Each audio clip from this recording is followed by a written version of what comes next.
Hello everyone, thanks for tuning in to today's second video. We're going to have a look at weather for the next 10 to 14 days. For today's second video, day 10 will take us to the 24th of September, and we'll be able to extend out beyond that with the extended GFS ensembles maybe into around a couple of weeks. We'll have a look at CFS V2 at the end of the video for the next 4 weeks. That will get us into October. We will also show you a recent CFS update that came through last night, that extends out into the winter, and some very interesting eye candy with that run. So it's just for fun, you know, just to for enjoyment purposes. But I thought, well, actually I did a poll, asked if people wanted to see it.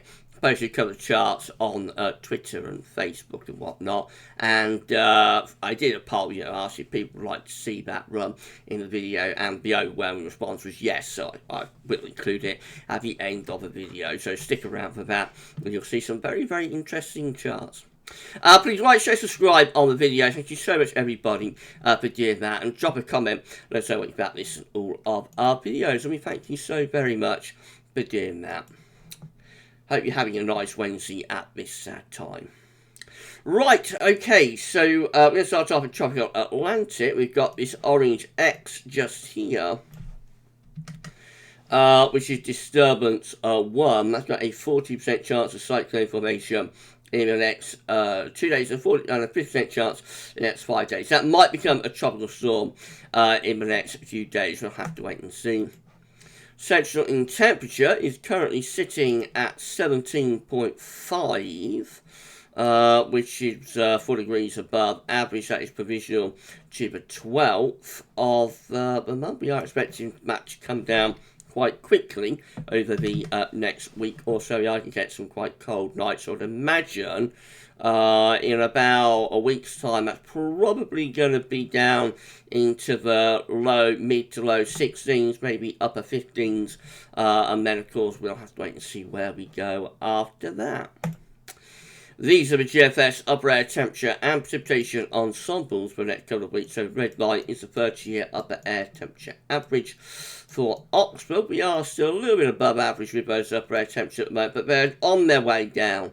And the next few days are actually going to be quite cool, particularly into the weekend.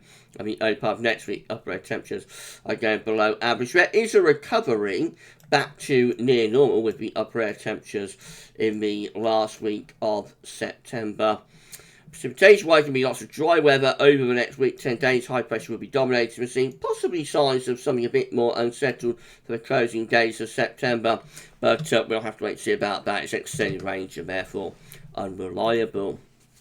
Temperature anomalies from the 14th to the 22nd of September are a little bit below average.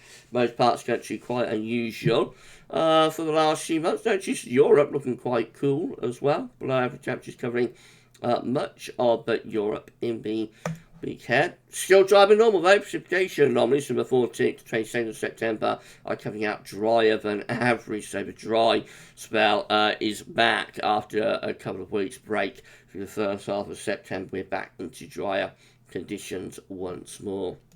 The latest wind plan that from earthnorthschool.net shows why the weather is turning cooler. It's because northwesterly winds are setting in. So at the moment we're in like a northwesterly with the air originating from the North Atlantic, south of Greenland. So it's already turning cooler, but if we push this down a little bit, you can see that actually we have got proper northerlies from an Arctic origin waiting here.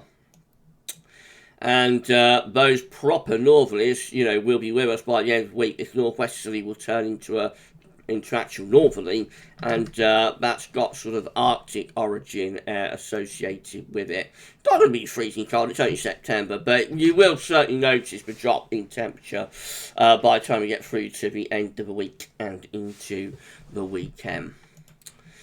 And this shows up quite nicely on the latest UK Met Euro run. This is midnight on Saturday. High pressure just out to west here, but you can see kind of the isobars back. But into that high pressure is coming some very cool air from a long way north. High pressure air will be dominating weather as we go through the weekend and into the early part of next week, probably producing quite cold nights. And then through the middle part of next week, that high pressure sits over top of the country.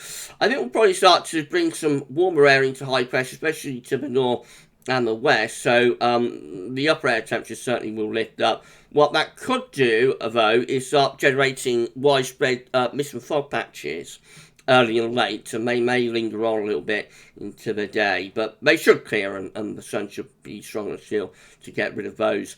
But yeah, you know, quite an autumnal looking scenario really as we go through the weekend into next week. This is how the how Icon is looking, again with high pressure just out to our west and into that, we're putting in this very chilly air from the north. Over the weekend, the high pressure sits over the country, essentially located over the country, bringing lots of dry weather with it, but it will be quite cold, especially at night. And then through the middle and second half of next week, we probably start to bring warmer air into that area of high pressure from the south and southwest. And that's particularly so for more northern and western areas, I would have thought. The GFS midnight run, again, with the area of high pressure just to our west and into that, we're pulling in that cool air from the north over the weekend. The high pressure dominates weather and into the early part of next week as well. Plenty of dry, if rather cool weather by night anyway. By day, probably not feeling too bad, especially later next week as high pressure centres over Denmark. We will start to bring up warmer air into that area of high pressure from off the continent. After day 10, high pressure dominating weather. It looks quite mild by then. That carries on beyond day 10. And then very gradually, the high pressure weakens, slips away to Eastern Europe, and low pressure then comes in off the Atlantic and starts to take unsettled. So we end September. This is the last day of the month, as far as we can get to today with the GFS, and we end September on an unsettled note with low pressure back in controlled weather, bringing plenty of rain with it probably. It's a very long way off though, of course. This is how the GFS 6 today is looking once more, with the high pressure to the west of the country on Saturday, pulling in those cool, chilly northerly winds into that area of high pressure. And then over the weekend into the open next week, the ridge dominating the weather, but it is quite a cool ridge, at least initially. Later next week, we probably start to bring warmer air into that high pressure from the south and from the southwest, so the temperatures probably lift back up through the second half next week, but there might be some fog patches associated with that. That's day 10, 24th September. High pressure is in control of the weather once more. The extended range breaks down the high pressure quite quickly though. Through the final week of September, we turn increasingly wet and windy with low pressure in from off the Atlantic. So more changes into the last week of September, turning wetter and windier then. But again, I think that is a long way off. If you enjoyed the video, please like, share, subscribe. Thank you so much, everybody, for doing that. We've just reached 14,400 subscribers. Our next target is 14,500 subscribers. I'm also looking forward to reaching 14,444, which I'm going to try and screen grab if possible, and share that. But yeah, 14.5k like the next mean target. The ultimate target at the moment is 15,000 subscribers. When we get 15k, by the way, we are going to do a giveaway, but we've got a long way to go before we get to that. Right, the GEM, once more with the high pressure out to west of the UK on Saturday. Northerly winds bring cool air from a long way north into that area of high pressure over the weekend. Then into next week, high pressure centres over top of the country. Temperatures will start to try and recover by day 10, maybe just weakening the high pressure off and showing signs of low pressure coming in from the north and from the northwest in the Atlantic. That might be a sign of a change to unsettled conditions for the last week of the month. And then the ECM has a high pressure out to the west of the country on Saturday, pulling in a cool and chilly northerly wind over the weekend into next week. High pressure centres over top of the country, also dry, quite warm weather too. As we head on towards day 10, that high pressure breaks down. We turn things rather more showery as the trough moves in from off the Atlantic, and that's trying to pull cool air back in from the north once again. This is a precipitation forecast based on that ECM run from Toretto.com. So showers running down the east coast on these northerly winds over the end of the week into the weekend. But the emphasis is on dry weather really for many of us through the weekend and into next week as well. Several days of dry weather to come. By day 9-10, low pressure bringing outbreaks of rain in from off the Atlantic. Just signs of things turning a little bit more unsettled then. CFS 2 looks like this. 500 millibar high noise breaking down to week periods. The first week period takes from the 14th to 20th of September. The coming week with high pressure out west, low pressure out east, and in between we pull in quite a cool northerly wind. Into week 2, which is the 23rd, 27th of September. High pressure sits over the top of the country, bringing lots of dry weather with it, and eventually temperatures will start to stage a recovery. Week 3 will be the 28th of September to the 4th of October. The high pressure slips south to Spain, and we possibly start to bring more of an influence in from off the Atlantic with a little bit of lower pressure perhaps coming in for the end of the month. And then into week 4, which is the 5th through to the 11th of October, high pressure is to our south, low pressure is to the north, and we're in a classic sort of west-southwesterly type setup. Should be relatively mild or warm with that, and the most unsettled weather will be in the north. Right, before we go, let's just have a quick look at that CFS midday run. So this is at metrociel.fr. We're starting on the 13th of September. Yesterday, with a ridge of high pressure out to the west of the country. I'm going to run through these charts very quickly. So high pressure dominates as we go into the final week of September. Plenty of high pressure domination there. The high pressure gradually weakens though and turns more unsettled and cooler for the closing days of the month. A diving low, you'll notice, decoupling from Iceland and going down to France. That's always quite interesting to see. And then we head on into early October, and again it's all looking rather Atlantic driven, with low pressure coming in from off the Atlantic. That's bringing wetter and windier weather at times. This is the kind of thing we do on our live streams, by the way. So if you have not tuned in to our live streams, normally on a Sunday, but the actually becoming live stream is going to be on Tuesday next week, because of course, this coming Sunday is going to be like the eve of the Queen's funeral, and I did not want to do another live stream.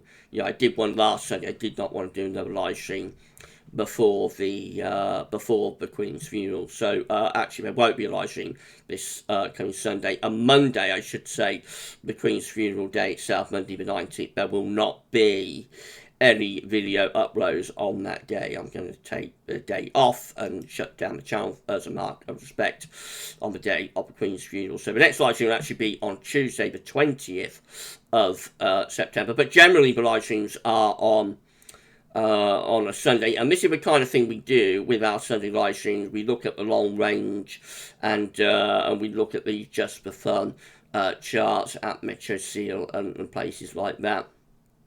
So rather changeable, well, I've been talking, I'm sure you've noticed, rather changeable October, and that carries on into the beginning of November as well, with low pressure in control of weather, bringing showers, longer spells of rain. We are into November now, with low pressure sitting around the country, bringing plenty of wet weather. Nothing overly cold yet, but there have been a few hints of like diving lows and things going on. Wet, windy, mild there up to the middle part of November.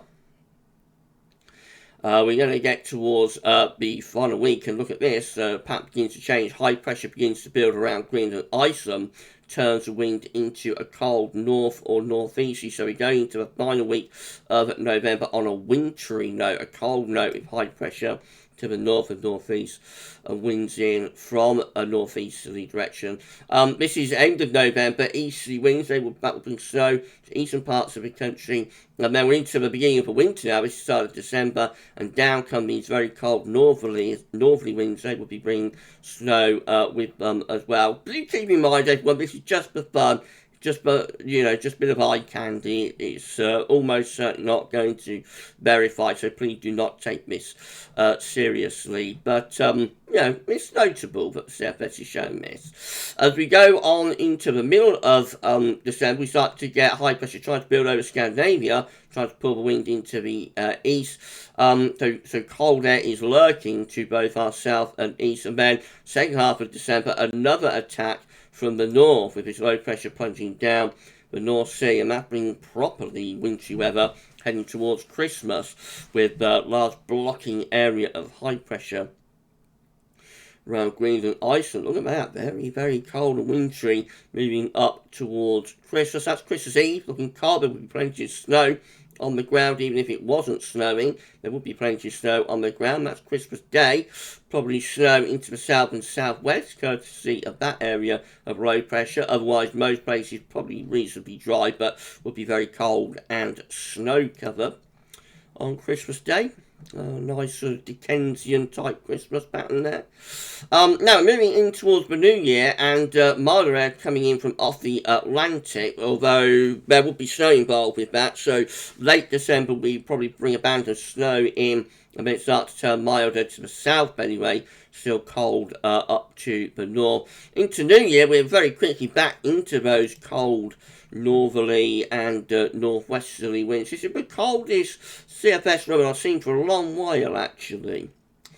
Right, we're going further on, though, into the first week of January. Now we're turning milder in most places, and also wetter and windier as well. So a few days of milder weather there later on. First week of January. Second week of January, though, colder air is starting to come back in from the east again as high pressure is building from Iceland to Scandinavia. So the easterlies are coming back. And off we go again into more very cold weather around the middle of January. Winds in from the northeast, and there would be more snow opportunities with that, of course. Then we go on into the last week of January, trying to bring milder air in from off the Atlantic, but the Scandinavian high is holding that up. So this is sort of battleground UK type stuff that could bring snow as well. And eventually by the end of January, the low slips south to Biscay, and off we go again into another very cold spell, this time coming in from the east rather than the north. Most of the cold spells so far, you will have noticed, have been northerly based. This is a proper easterly based cold spell. And look what happens as we get into the end of January, start of February.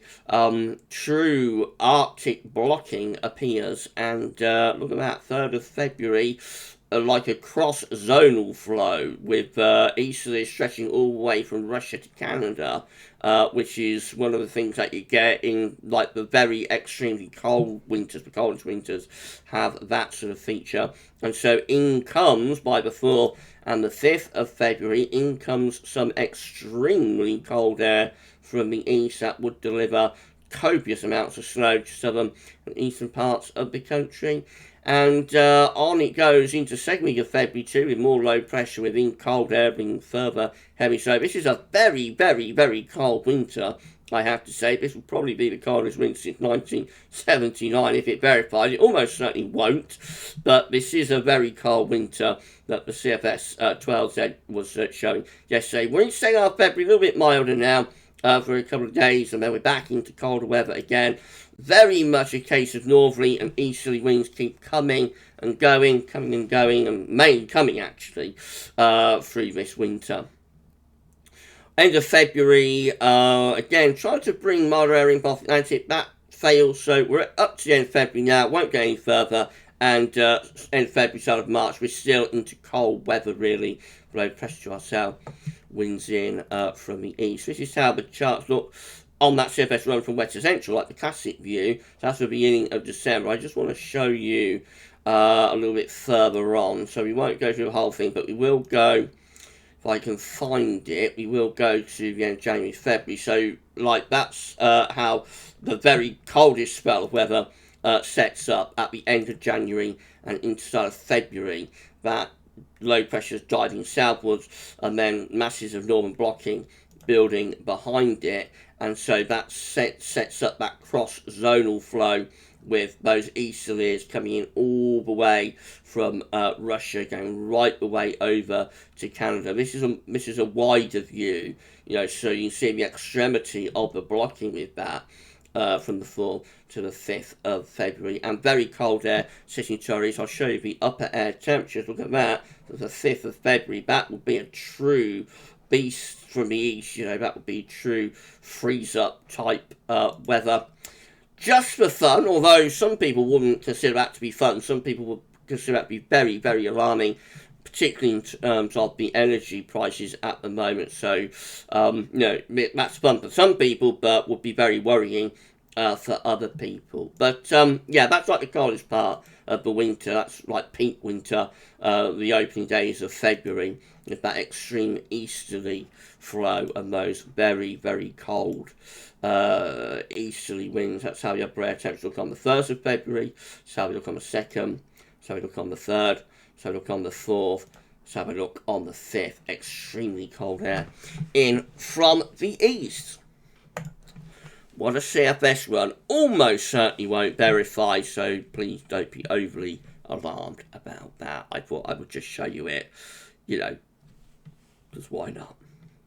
Okay, that's the end of the video. So if you've enjoyed this video, then please you like, share, and subscribe. And thank you so much, everybody, for doing that. Drop a comment. Let us know what you think about this, all of our videos.